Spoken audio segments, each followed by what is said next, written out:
Hi friends, welcome to Appa's Kitchen. இன்னைக்கு நம்ம சூப்பராக ஒரு ஸ்நாக்ஸ் பார்க்கலாம். இன்ஸ்டண்ட்டாக செய்யக்கூடிய ஸ்நாக்ஸு. ஜவ்வரிசியை இந்த மாதிரி 1 மணி நேரம் ஊற வச்சிருந்தேன்.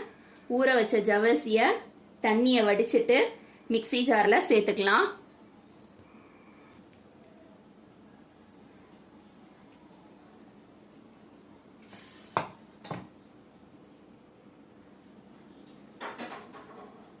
ஜவ்வரிசியை நல்லா நைஸாக அரைச்சிட்டு வந்துடுறேன் மிக்சியில்.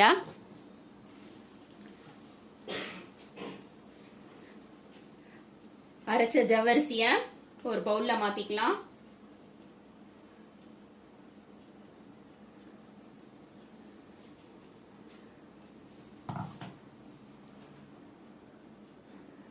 ஜவ்வரிசி கூட சில்லி ஃப்ளேக்ஸ் சேர்த்துக்கலாம். காரத்துக்கு நமக்கு சில்லி ஃப்ளேக்ஸ் தான். உப்பு சேர்த்துக்கிறேன். 2 உருளைக்கிழங்கு வேக வச்சு மசிச்சு வச்சிருக்கேன். அதையும் ஜவ்வரிசி கூட சேர்த்துக்கலாம். ஜவ்வரிசியும் உருளைக்கிழங்கும் நல்லா மிக்ஸ் பண்ணியாச்சு. இதில் வேர்க்கடலை பொடி பண்ணது சேர்த்துக்கலாம். வேர்க்கடலை நல்லா வறுத்துட்டு பொடி பண்ணி வச்சிருக்கேன். கொஞ்சமாக இஞ்சி சேர்த்துட்டு நல்லா மிக்ஸ் பண்ணிக்கலாம். இஞ்சியை இந்த மாதிரி துருவி போட்டுக்கிறேன்.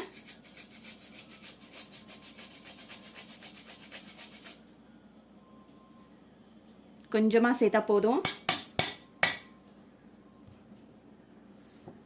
நம்ம ரெடி பண்ணியிருக்கிற ஜவ்வரிசி மாவுல ஒரு வெங்காயம் பொடிசா கட் பண்ணியிருக்கேன், அதையும் ஆட் பண்ணிக்கலாம். கொஞ்சமா கருவேப்பிலை ஆட் பண்ணிக்கலாம்.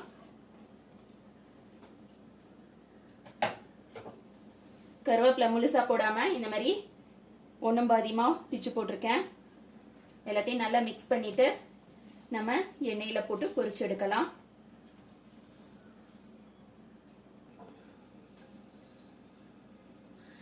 வாசனைக்காக கொஞ்சமா நான் சோம்பு இடிச்சு சேர்த்துக்கிறேன்.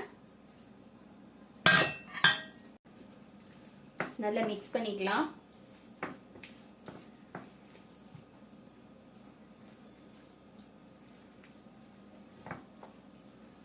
நான் அடுப்பில் சட்டி வச்சு எண்ணெய் காய வச்சுருக்கேன்.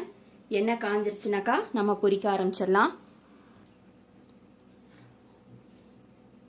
மாவை இந்த அளவுக்கு எடுத்துக்கிட்டு எண்ணெய் சூடு வந்துருச்சு. சூடு வந்த எண்ணெயில் சும்மா கிள்ளி போட்டால் போதும். இதுக்கு ஷேப்லாம் தேவையில்லை. அடுப்பு மீடியம் ஃப்ளேமில் வச்சுருக்கணும். ஹை ஃப்ளேமில் வச்சாக்கா தீஞ்சு போகும்.